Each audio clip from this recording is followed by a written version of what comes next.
I'm Felicity Dwyer from the Heart of Work, helping you find work you love. I'm going to talk today about business networking. It's so important for small businesses. It's not only a way that you get clients and customers, but it's a way you can learn and grow. It's also really important if you're just looking to change career, because a lot of job opportunities now aren't advertised, they come through your networks.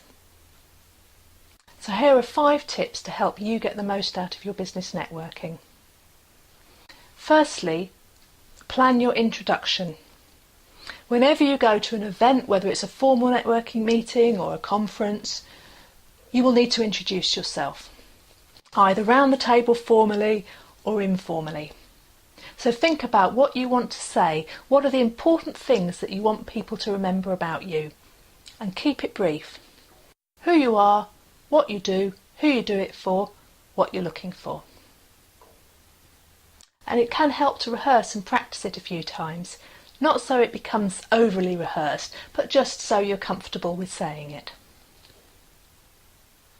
The second tip is to be proactive. If you're going to a networking event, part of the reason is to meet people you haven't met before.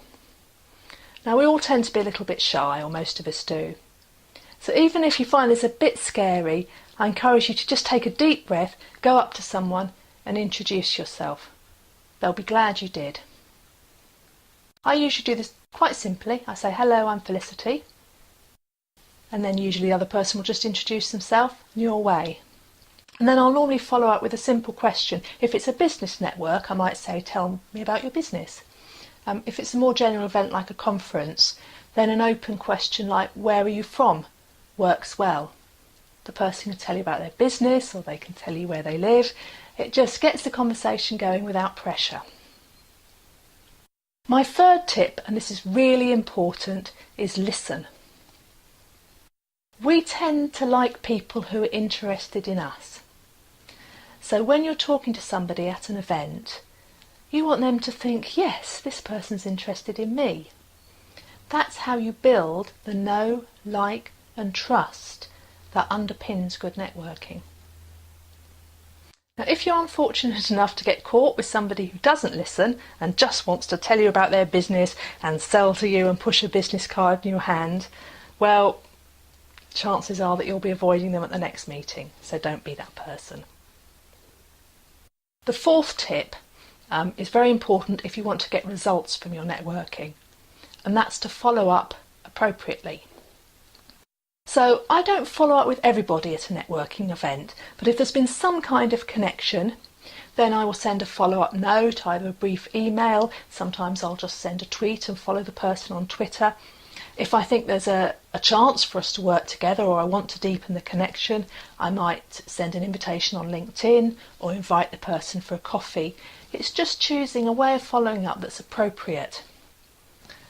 Just a little word of warning, it's fine to contact people afterwards, but if you've got a mailing list or newsletter, do check before adding somebody to your list.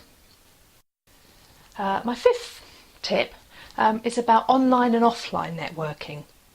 Now, a lot of these tips can apply to online networking too, but in my opinion, one of the most powerful ways of networking is when you combine online and offline. So if you're going to a networking event, see if you can connect with people online first. That way when you get to the event, the ice is already broken. And of course, you can follow up an event on Twitter, on Facebook, as we've already talked about. And if you go to an event organised by a good networking group like Fabulous Women, there will be structures in place to help you continue your networking, for example, a LinkedIn group or an online forum. I'm Felicity Dwyer from the Heart of Work. I help people find work they love. Contact me at heartofwork.co.uk.